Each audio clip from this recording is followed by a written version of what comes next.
This episode is brought to you by Westcott, creator of innovative lighting solutions for all photography and filmmaking styles and skill levels. Find out more at fjwestcott.com.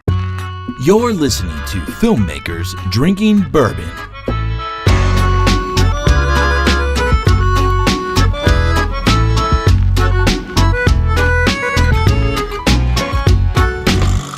Hey, what's up, internet people? This is Alex. This is Brian. And we're Filmmakers. And we're also drinking bourbon. Cheers. Let's take a sip here. Oh, it's been so long. It tastes so good.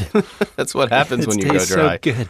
Okay, first of all, who are you? Who's Brian? Nobody important. I go by Whitey in town. I am a lighting technician in town. We work as a gaffer, an electrician, and sometimes a best boy. Perfect. So you deal with lighting. I do. Love it. That's my area of interest and joy. Okay, so we'll get to that in a second, but what have you brought us? What is this? I have brought us a bottle of Russell's Reserve Straight Kentucky Bourbon Whiskey, the 10-year variety. Ooh. Which is, actually, it was the very first whiskey I ever had legally, as my aunt gave it to me as a gift for my 21st birthday. Yeah? It was wonderful. Some history. Nice. I like it, man. I've never had it before. It's kind of delicious. I dig it. Well, thank you for bringing that. Oh, it's fine. And, all right, so you're a lighting technician. I am. I've worked with you in both capacities as just an electrician, actually as a best boy, and a gaffer. Oh, man, we did do that thing as a best boy together. Yes. Time was, before Alex was too busy shooting, we would do movies together, terrible low-budget movies together, as Grip and Electric, hang out on trucks all day and try not to lose our minds. Yes, we did. And we did one amazing film in southern Ohio, Portsmouth. It was an experience for sure. Scorned. Yeah.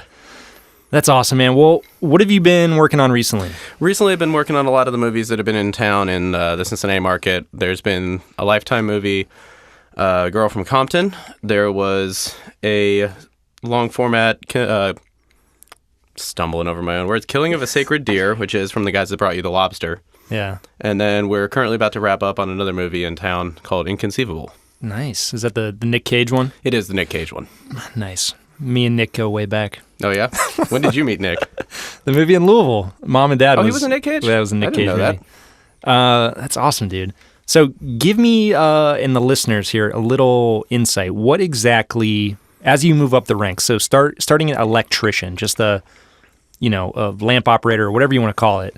What does that guy do? What does a best boy do? Because people are really confused about what exactly a best boy is. People and then what a a gaffer day does. have no idea what we do, so that's totally fair. Yeah. So, okay, let's start at the bottom. You're an electrician. Mm-hmm. First day on set, what do you do?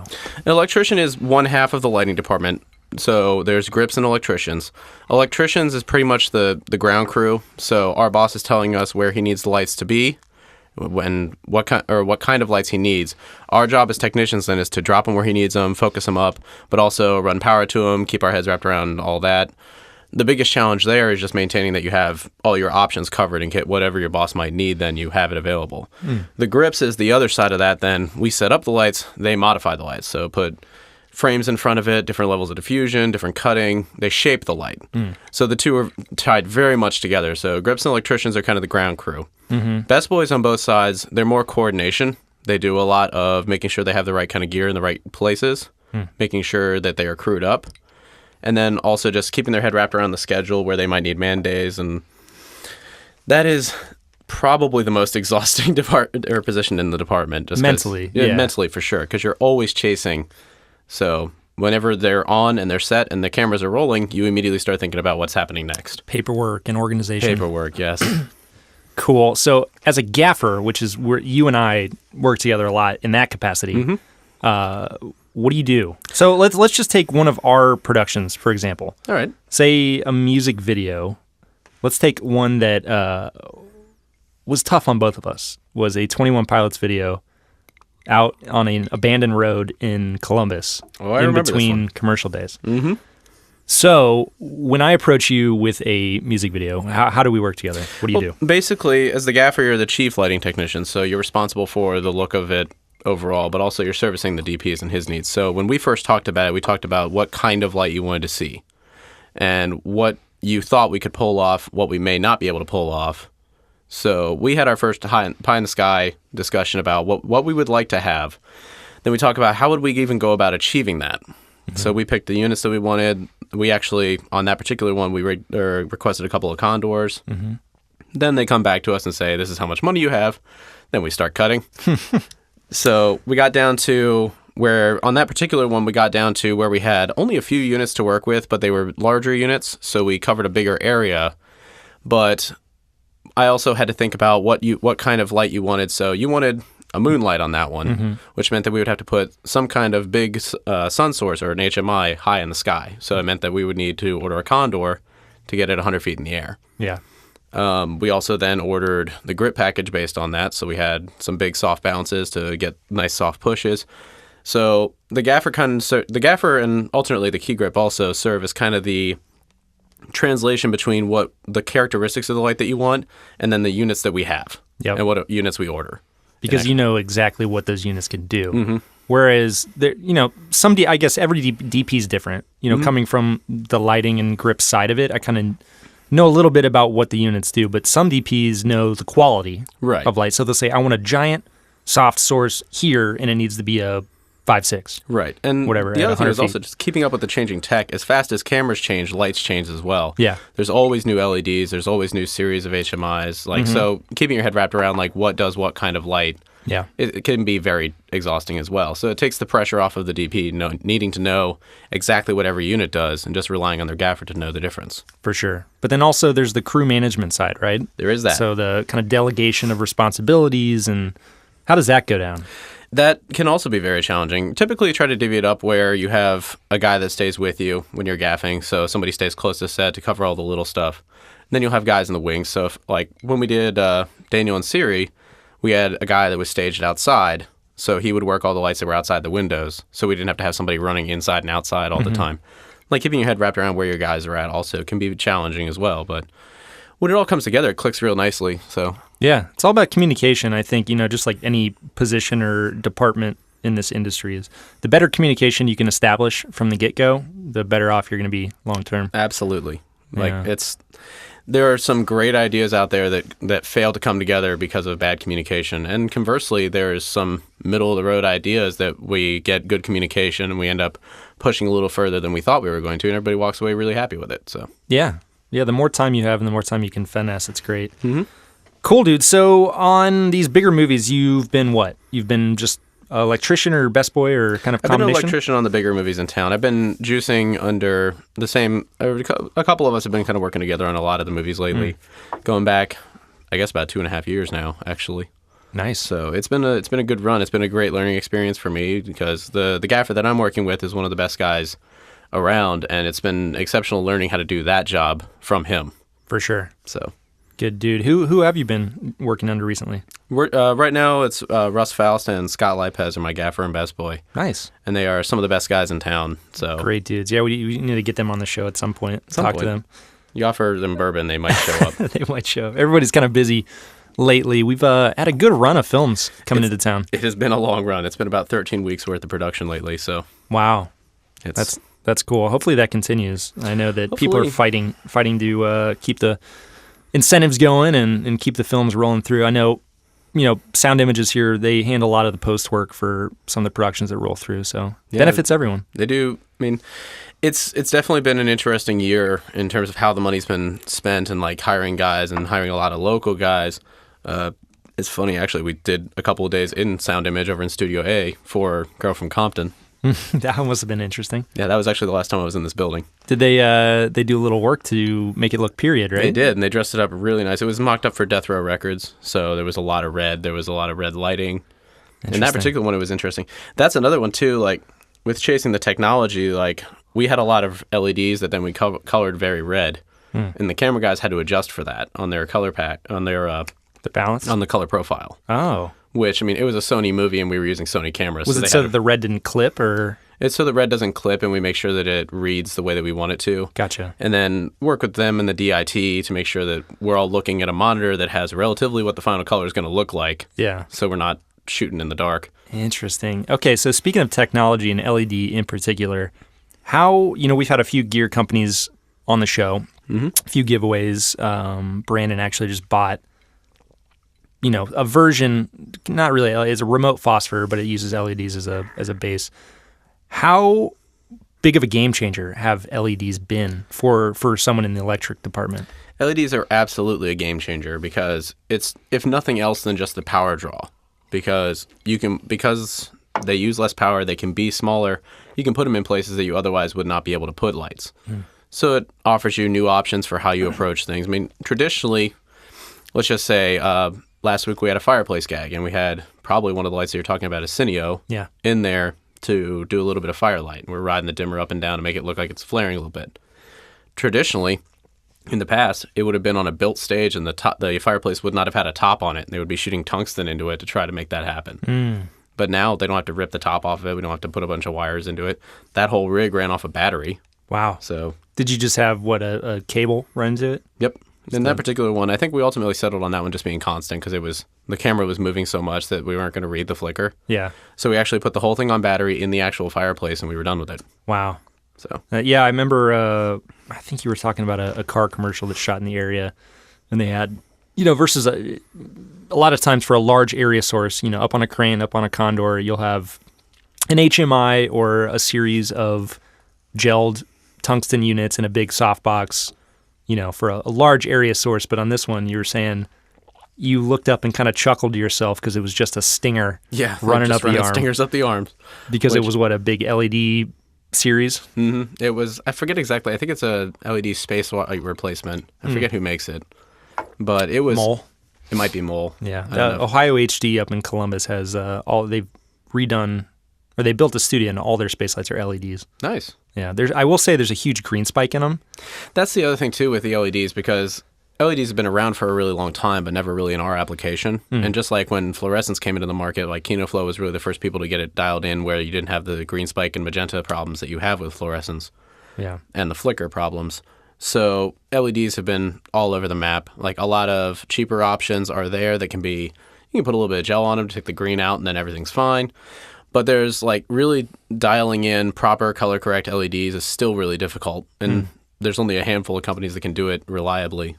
Yeah. So. But when you get the good ones, they look fantastic. It is really impressive what they can do with them. I think what's really cool about LED nowadays is you and I have talked, it was a while ago, but we talked about potentially buying a kit and kind of making sources that we knew where we frequently use, like little 1x1s or 2x1s. Yep.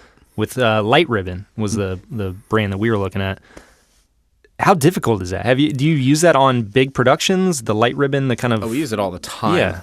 We actually travel around usually on these, even on smaller movies, we travel around with an entire milk crate just full of LED goods, particularly the Light Ribbon stuff. And I mean, it packs really tight, so it's easy to work. It's easy to grab a whole bunch of it and keep it in a small container. Like, you bring that out, you can put it all over the place. But conversely, like we were talking about doing, you can buy a bunch of the ribbon and lay it out on a piece of foam core and make a really small 1x1 unit out of LED ribbon. It comes in different densities, different color temperatures. The most common of which nowadays is the hybrid. So you can actually dial the color temperature either direction. From 32 to 56. From 32 to 56, which is really nice. Yeah. But they also, like that company also now makes a product that fits that description called the Light Mat as well. Yeah. So there's one I've been looking at from them. Don't mean to stick on this brand specifically, but there's just the concept, the light tile. Have you seen this? That they come in, I think they're like 4 feet by 2 feet, and you can connect them together and put them in a grip frame. Like you can make a 12 by light tile source. That'd be cool. So then you can, on one side, you have the grommeted light tiles. On the other side, you can just drape a quarter grid or whatever. That's nice. I have this 12 by super soft source. That's directional and not a bounce source, so it takes up less space. That's a really good idea. I mean, you're the thickness of the frame, so an inch or whatever. When you deal with the LED ribbon in particular, it comes down to intensity because as strong as they are, and they are really strong, just you can get more punch out of bigger units. So for sure. I mean, LEDs aren't going to replace everything anytime soon because there's just stuff that bigger guns do better. Yeah, I mean, I have a hard time seeing how any LED source could replace the Arri Max. That's true. Well, similar problem that we had on one of the days on Inconceivable, we had to use, I think it was 5 tungsten units, but we were simulating 1 big tungsten unit. We just didn't have it. So but it was shooting through a grate. So in order to make the pattern match, we had to very carefully focus everything to make it look like there was only 1 light. LEDs have that problem because the light comes from a whole bunch of different points. So if you don't diffuse it properly, it looks like there's 1,000 shadows on it. Interesting. So it's one of those weird things that like you wouldn't even think about it until you're in the moment where you're like, oh, that's going to need to be dealt with. Yeah. And I wonder if they'll ever get to a point where it's just one giant diode. There are some. I believe the light panel makes the solo spot, which I believe is a single point LED. Interesting. So it's that's like there. a 1K, basically, right? It's not as punchy as a 1K, but they're definitely getting there. Huh. So I would love to see a 18K single diode LED running on a Stinger. running on a Stinger. That would be nuts. Well, that's awesome, man. What else is going on? Not a whole lot. Mostly just doing the movie thing right now. Picked up a little bit of commercial work in between the movies, but Yeah. aside from that, just kind of hanging out, taking a break. Movies are exhausting, so Yeah. I'm gonna take a week or so and try to Longer recoup. runs. So, okay, here's an interesting question. So for me, just my personal experience, getting my name out there and all that, getting new work, it's a lot of website, but then it's also a lot of word of mouth. On the DP side and director side, I could see how websites and stuff would be useful. On the gaffer side, might be a little different. How do you go about getting work? Part of it is making connections with DPs that you work with. Like I've worked with a couple of DPs that have flown in from different cities, and we try to stay in touch and try to stay connected to them because then they have a friend that comes in, they say, ask for this guy. But the other thing also is just having a really good relationship with the rental house as well, because the rental house in town, Midwest Grip and Lighting, if a company comes in with something small, they don't really have hiring a gaffer in mind. Yeah. So they will just come in, ask for this truck, and we need a guy. Who do you recommend? And then if you stay in good contact with them, then they'll be like, well, he's available. Yeah. So, I mean, all of us in town are always getting emails from the people in Midwest saying, hey, are you available for this gig at this date? Like, Cool. That's, in my experience, that's been how I've been able to stay busy as much Nice. as I have. So it's just maintaining contact and then maintaining a good reputation. Absolutely a good reputation, for sure, because you're only as good as your last gig. No doubt. That's a good point. I mean, if you screw up one time, that's the last thing you're known for. It can certainly stay with you, or it takes time to get past that, but I mean, everybody makes mistakes, so. Yeah. We're always constantly learning. Yep. And speaking of learning, how did you get into the business? Did you go to school? What did you study? Take us through the beginning. I actually started college in mechanical engineering. Really? Did a year, and then I decided I did not want to do that anymore. So What changed your mind? The head of the department gave a lecture where he said that if you save 1/2 of 1 cent per linear foot of weld, so if you can shave 1/2 cent off of making a 1 foot long weld over the course of building this entire bridge, that turns out to be $16 million. And I just closed my book and went, no, and walked out. Wow. And I truly did. Like, I immediately called my counselors. I was like, what do I do to change majors? Because I'm not doing this. Oh my gosh. Luckily, I had an old family friend that was in the business, Zach Riggins, who he owns Gripmeister Lighting Services. And he helped me get started. I went through school at UC for it, through the electronic media program. And after college, then just started networking locally. I actually went into freelancing right out of college, too. So Nice. I got lucky. Get a lucky start. That's good. I feel like everybody needs that one person that gives them a leg up and a kind of start intro to the industry. It definitely helps. Like, but the name gets you your first job. You earn the second one. Like, the second one is based on the fact that you came in and did a good job. Yeah. Especially if it's a blind hire. Like, we've done it before where we had to hire a guy on a recommendation from one of our guys because we're just out of people. So somebody comes in, it's their first time. They do a really good job. We keep calling them. Okay, so that leads me to this question. What do you look for if you're just hiring somebody for the first time, you've never worked with them before? What do you look for in them? What do you expect of them? You're a gaffer at this point. You're hiring a third. What do you expect out of them, both personally, professionally, experience-wise, in order to get that next job with you? Personally, I look for attitude and work ethic because those two things are going to make or break. Like, you can teach somebody, especially because this is such a weird industry. You have to learn by doing. So in order to really get a feel for how the whole system is going to work, you have to do it a whole bunch. So you can't really fault somebody coming in and not knowing what everything's called or where everything is kept. But having a good work ethic, being easy to work with, having a good attitude about it, and working hard, like, we remember that. particularly because on electric side, oftentimes your first day, you do nothing but run big, heavy cables. And if you complain about it, we remember that. But if you never complain about it and just do it as quickly as possible and as professionally as possible, we remember that because we're always in the state where we need to hire somebody for that. Yeah. Or if we need to hire somebody for the next step up, you're the first name that comes to mind. So Good point. So just be a hard worker and be a good person. Hard worker, good person, easy enough to work with. Yeah. So Enjoy bourbon. That'll typically... that comes with the territory nowadays. That's funny. So on some of these bigger sets, do you have any crazy stuff? Like, what's the craziest kind of setup? What's something you've been asked to do that where you're just like, this is ridiculous? Well, that happens. The phrase "this is ridiculous" is said an awful lot. In multiple contexts. I prefer the phrase "unreasonable" now because I think it's hilarious. So are you talking about asking to do something that you don't think is appropriate, or It's more, I mean, because of the nature of the filmmaking process, you're often changing your mind and kind of feeling things out as you go, which is fine, but having a good idea of where to start can make or break your day because if it takes an hour to get this setup truly done to what we ultimately wanted, that's awesome. But if we spent an hour ahead of that doing something that we ended up doing nothing of, now we've worked for 2 hours and we've accomplished the exact same thing. So having a good idea of where to start is a good idea, obviously.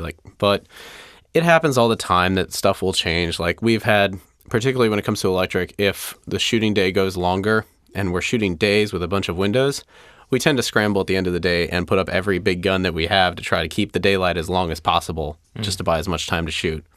And that ends up happening pretty consistently on some of the movies. Yeah. So you end up scrambling and spending the last 2 hours of your day making your wrap out a half hour longer by putting up a bunch of extra lights. Man, because there's no forethought of, hey, we're going to go long, so we should have these pre-staged. It's that, or something could happen, and like if the day goes long or having so many pages of dialogue, that can certainly happen. And, you know, you do kind of get used to it, unfortunately. It's sad. But nice.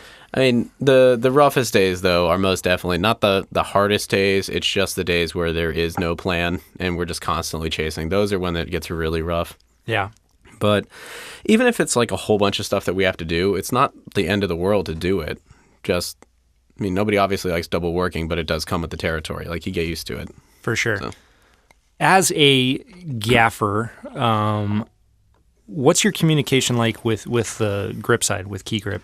With grip side, I've actually been trying to change how I operate. If I'm in a position where I hire a key grip, I try to have him be my contact point so he can manage his guys, I'll manage mine, and not worry about that.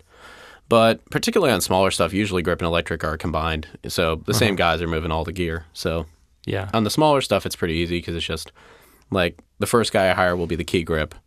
Usually on those situations, like we've done commercials where we hire a key grip specifically because we have some particular challenge that we know we're going to need to solve. Yeah. Let's bring up a specific example. The UC job that we did not too long ago. Yeah. We had a rig where the camera's on a Dana dolly in a stadium, and it's sitting on top of the seats. So gravity wants to pull it down. Yep. So we hired a key grip who then did a pulley system. So he ties a rope to the sled, which goes up to the top of the rails, and then back down so he can pull it. Yeah, like a 3-point. Yep. Scott Poston. It was Scott Poston was our key grip on that. And it worked exactly like we needed it to. Yeah. And that's exactly why I hired him, because he's great. He's been doing it a lot longer than I have, so I certainly had every bit of confidence that he would make it work as best as he could. And it worked out great. That shot made the picture. It was really nice. It was gorgeous. Yeah, we've discussed that spot a bunch on the podcast. It's kind of a good jumping off point for little certain things like that. That was such an interesting spot, too, because we had a little bit of everything. I had to talk you into the firework lights. You did. Yeah, we there was a scene where students were laying on the grass looking up at fireworks, and we had a moonlight source, and then we had... What did I want to do originally? I think we were talking originally about just letting the moonlight do it, and then it may have been glass, but... I wanted to do a broken mirror or something like that. Right, because it was to catch the little reflection and sparkles. But then we ended up saying, screw the eyes. We don't need to see the reflection of the firework in the eyes because they're going to add it later. Mm-hmm. And so we came up with a different solution. Well, that's the other thing that we did. Like, the two of us also started watching a lot of videos of people actually watching fireworks to figure out how the light would play in this scenario. Yeah. And then we ended up just doing it was another bounce, and it was just, we colored the light so it would match the fireworks that we would show. For sure. And then we would just dim it up and then dim it down slowly, which is actually, when you look at a firework, what ends up happening, because it explodes and then it kind of fades off. Decays. Yeah, it doesn't just abruptly shut off. It's not a flicker. Right. It's a gradual expansion to decay. That's cool. But yeah, I think a lot of things like that, what makes a good gaffer DP, anybody involved in light, is just kind of studying real life. You have to know what something actually looks like in order to reproduce it on stage. You know, do you find yourself doing that, just looking around like, oh, okay, so that's what absolutely 5 p.m. sunlight looks like on a winter. I'm in my living room at home. I have 2 windows that face off to the west. So for about 3 months out of the year, I get a really nice sunlight coming in at sunset. And I've been chasing that color temperature ever since. trying to find out exactly what color I need to make that light, because it looks gorgeous. Yeah. And it's been an interesting, I feel like we're kind of getting there on like the kind of characteristics that we want out of that light if we have that kind of shot lined up. For sure. So. Yeah, I mean, it's just so weird, lighting. It depends on, what it's bouncing off of, what the set dressing's like. If the character has a cream wardrobe versus a white wardrobe, and Which is why when you're doing movies in particular, you try to do camera tests ahead of time. So like you have a sample of their wardrobe on the cameras that you are going to shoot the entire movie on with the lights that you're going to shoot the entire movie with. So you know how it reacts. So you know ahead of time. Yeah. That used to be a bigger deal with film as well, because then you had to ship it off to development. So because you don't know until you get it back. For sure. With digital nowadays, it's a much faster process. You see it immediately. And that's, on low budget projects, we don't a lot of times have the luxury of camera tests like that. Right. So it's much more about knowing knowing the patterns and knowing this is going to be a problem, so we don't even bother bringing it. Like the striped shirt issue it's always a problem. The moire effect.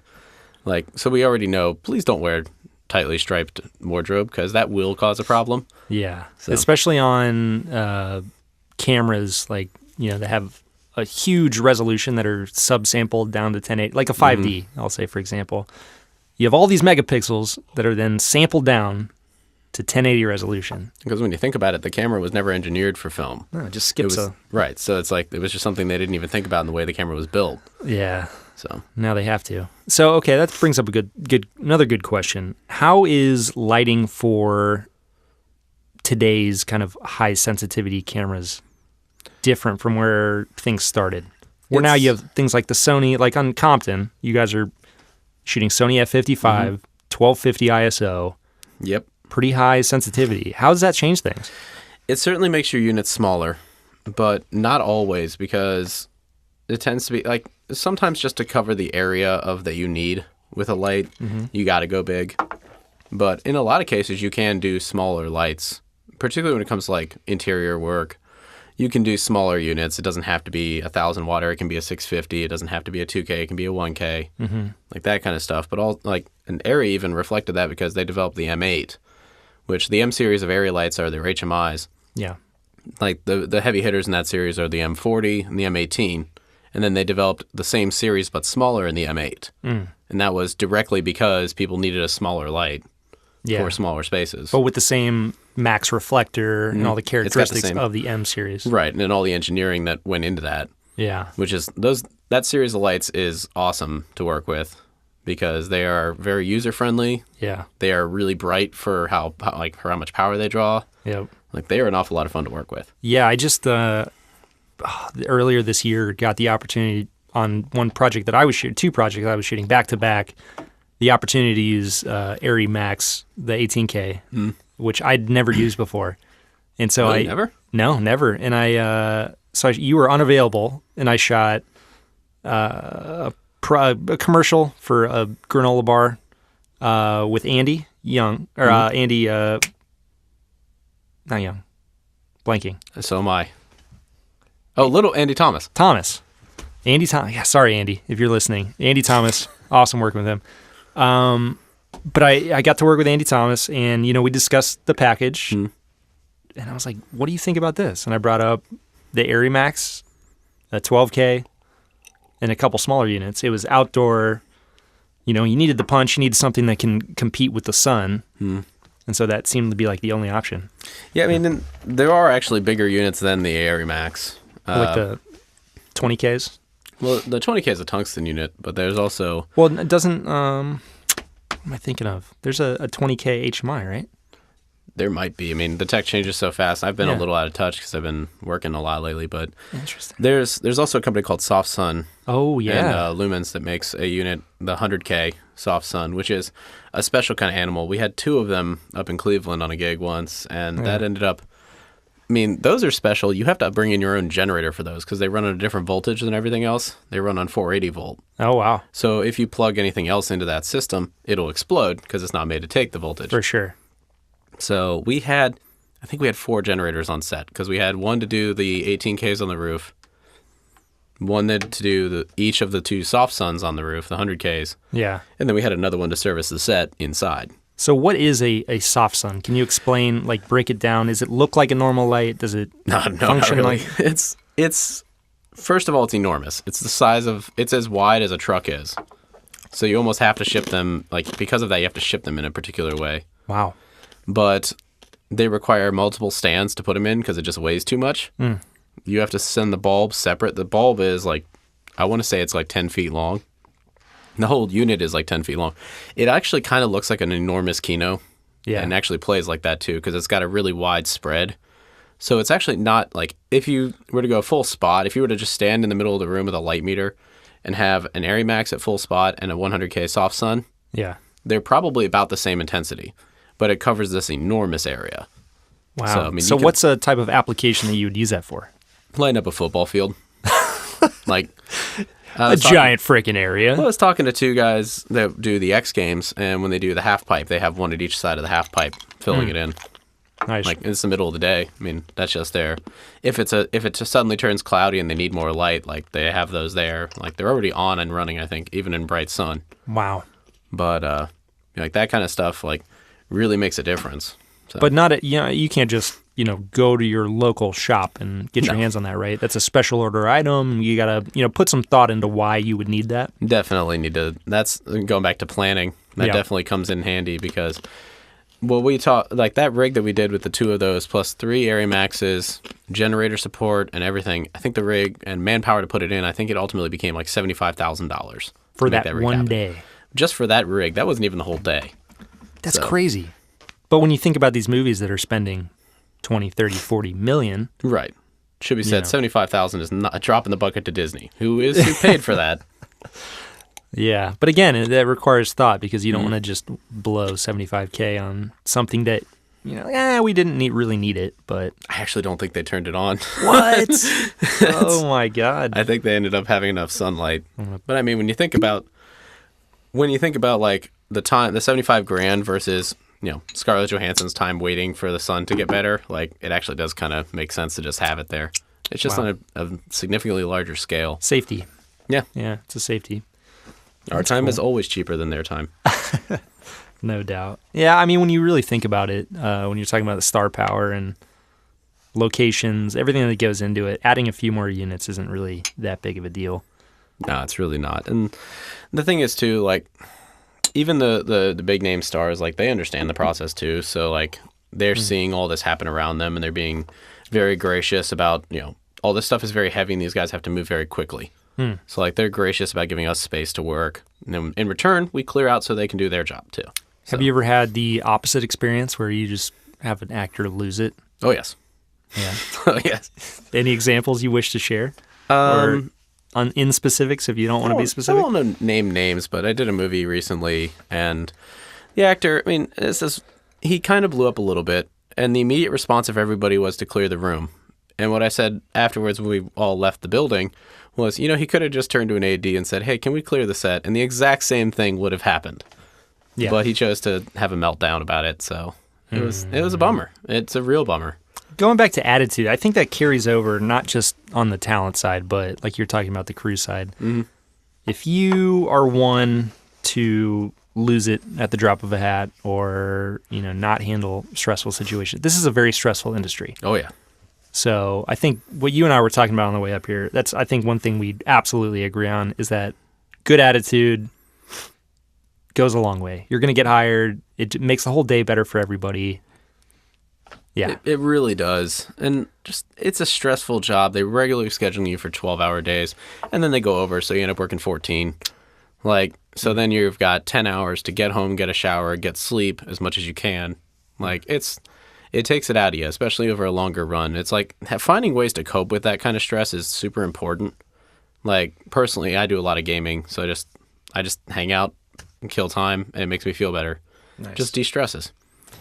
So Interesting. Like finding a de-stress can make or break you in this industry, I think. Yeah, this work, I feel, so a lot of people have like a 9 to 5. At 5 p.m., their job ends, they turn off their brain and go about doing whatever.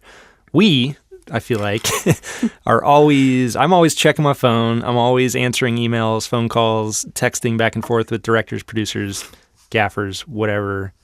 It doesn't end. We joke around that you're always spending the last hour of the day booking the next job. Yeah. So it's crazy. But yeah, you're right. That's held true for the movies too. Like the last week of the last couple of movies, we've been like, all right, what's coming up next? Like, well, you kind of have to be that way, because if you kind of take your foot off the accelerator for a moment, somebody else gets the job, or you have a gap where you needed the money to pay your rent or whatever, or you just fall out of favor with a DP or a director.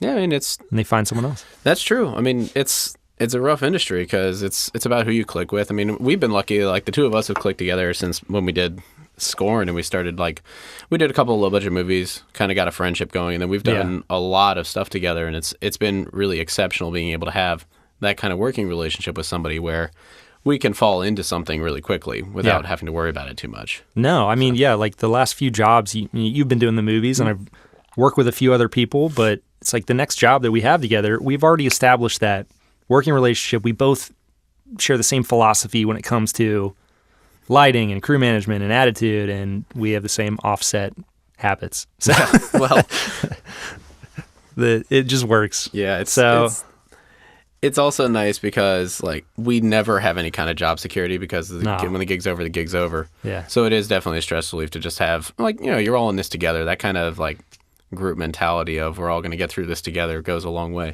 And it is such a small market. Like everybody knows everybody. Even in the bigger markets, everybody knows everybody. I was working with a couple people from the camera department that were out of Atlanta, and they know people that I've worked with from Atlanta. Not the local camera rental house, the camera department, but you are correct. That was fun the whole time that we were doing that. But yeah, like the AC and the loader that were on the last movie that I worked on were from Atlanta, and they know a couple of guys that I worked with from them like 5 years ago. So it is a small market. So it's like word travels quick. We're getting noticed in this market for the caliber of talent that we have in this town is just ridiculous. You're talking about from out of town productions that come in? A lot of productions have come into Cincinnati and the Ohio market, and they're ecstatic with the kind of people that we have available in almost every department. And they're blown away because they didn't think they were going to be able to find that here. That's very. You get a sense of pride out of that too. And that keeps them coming back. It does.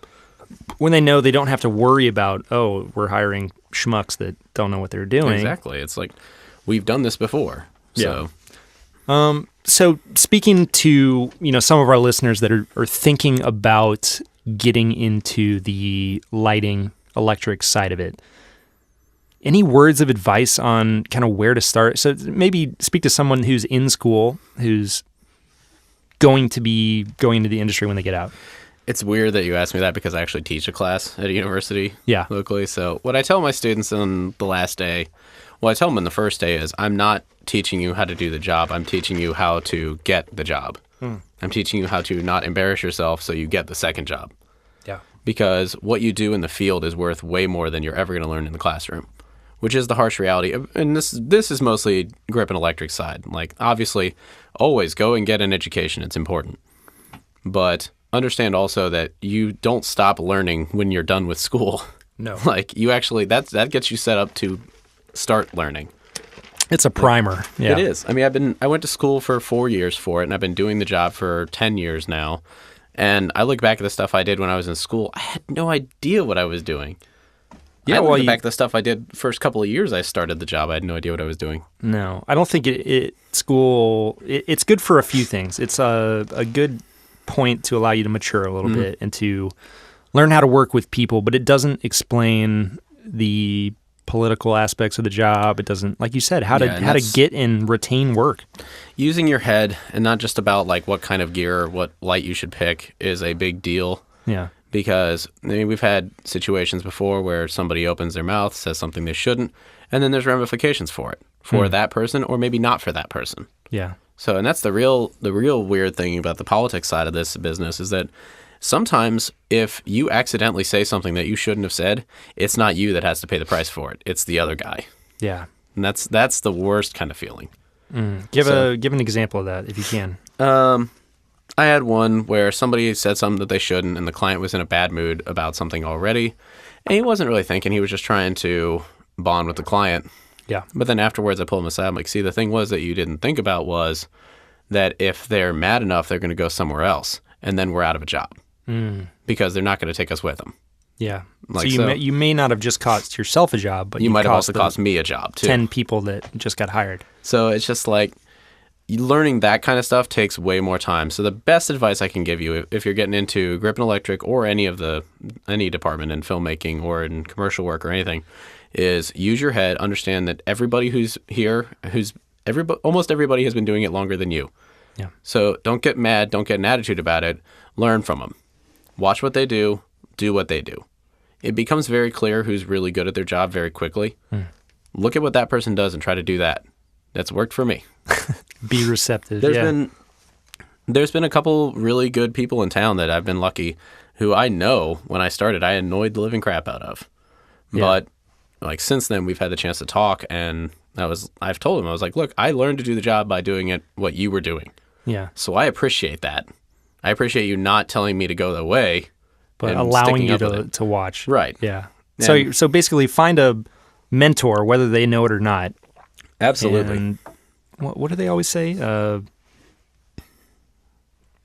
Copying someone is like the best form of flattery, something like that. Yeah. Yeah. Anyway, I think that's a very good point. It's just be observant, look at what works, do that until you find your own style, depending on what department you're in. Sometimes there is a better way. Knowing how to approach that can make or break you. Like, if my boss has an idea of something, he might not, because like as the electrician on this movie, like I'm thinking about things that my boss isn't thinking about. We're all in the same department, but he's not thinking about where the power runs are or any of that. So he might tell me to place a unit and go that way with the power. But it might not make sense. It might not make any sense. So I might just but instead of saying, hey, that's wrong, say, is there any reason why we don't just go to there? Because then he just says, a solution.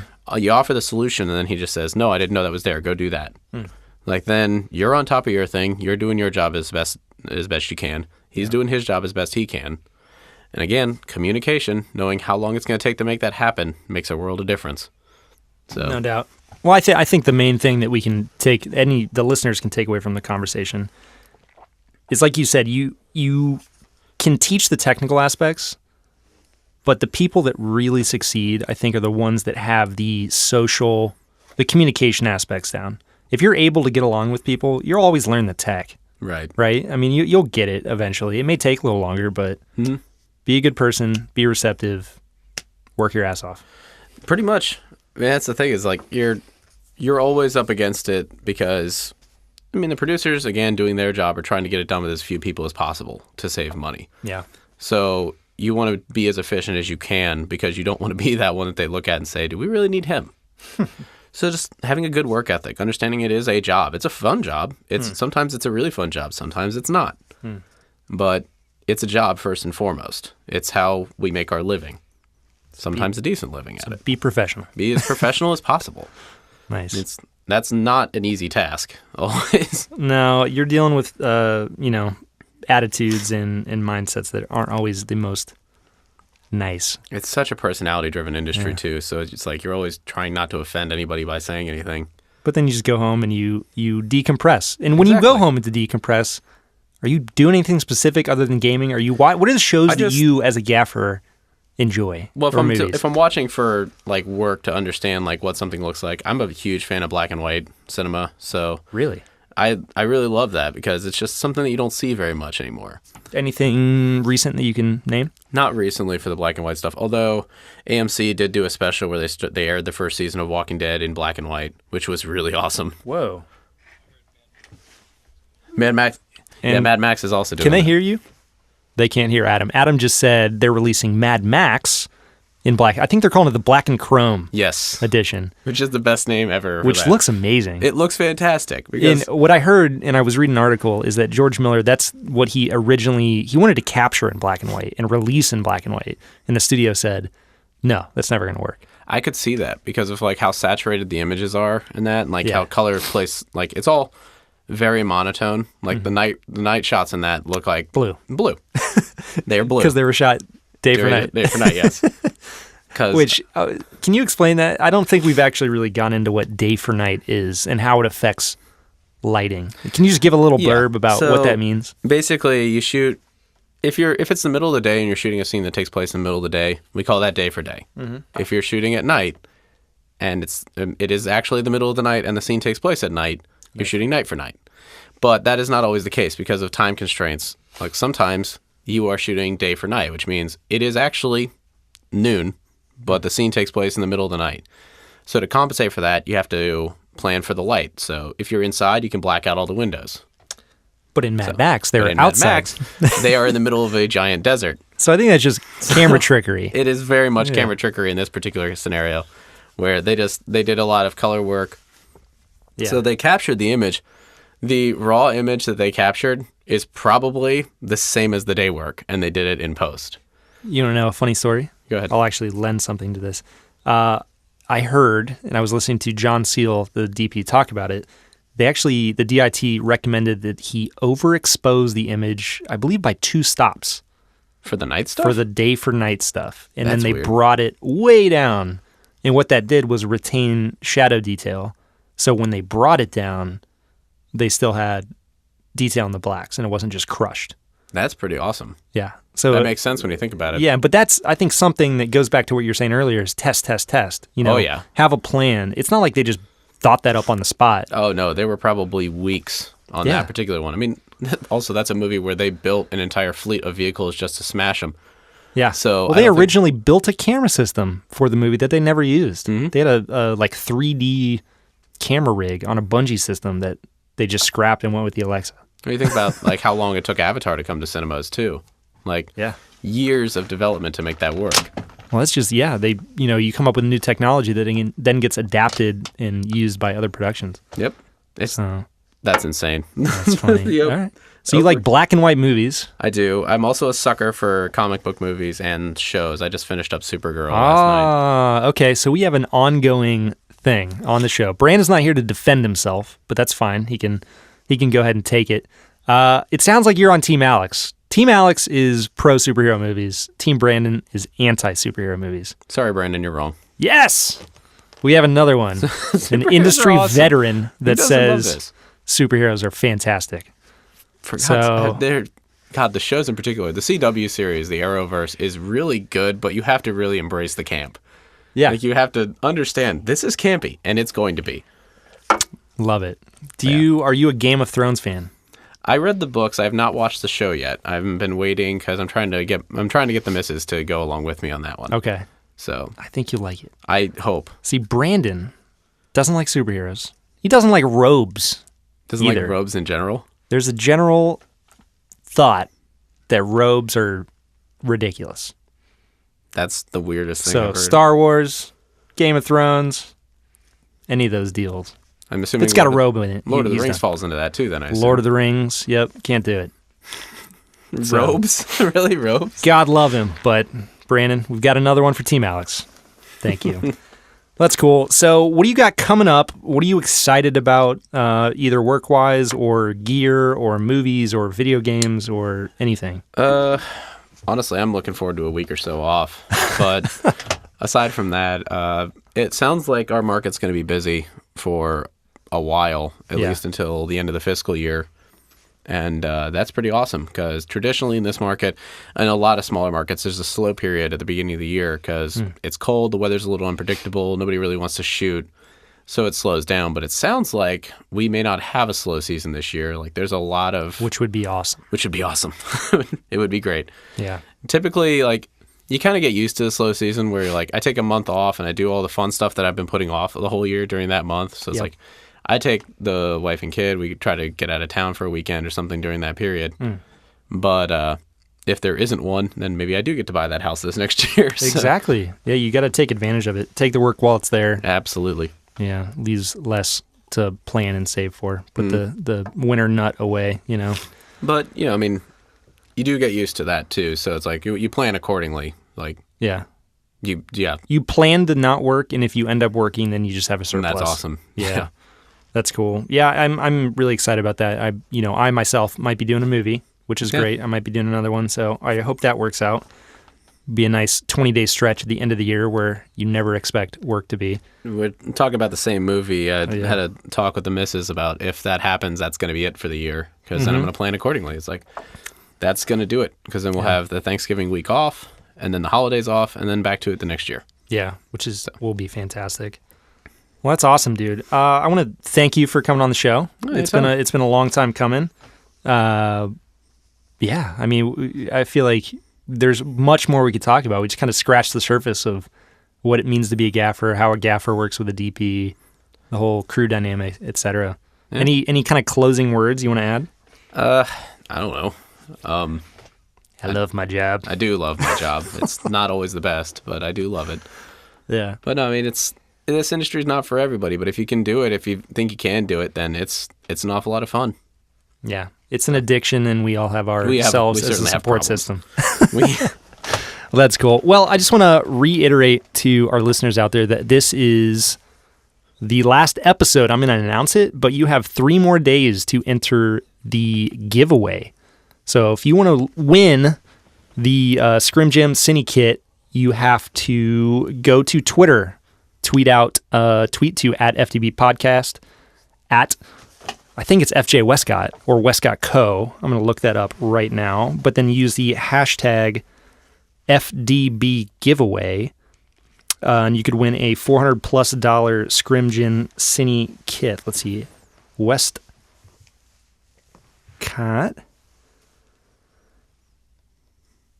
Westcott Co. So WESTCOTTCO. So do those 3 things, enter to win, and then we'll be making the announcement on October 31st on Halloween Day, and you will win that. Well, Whitey, Brian, whatever you are called nowadays, thanks for coming on. Anytime. All right, cheers. Cheers, mate.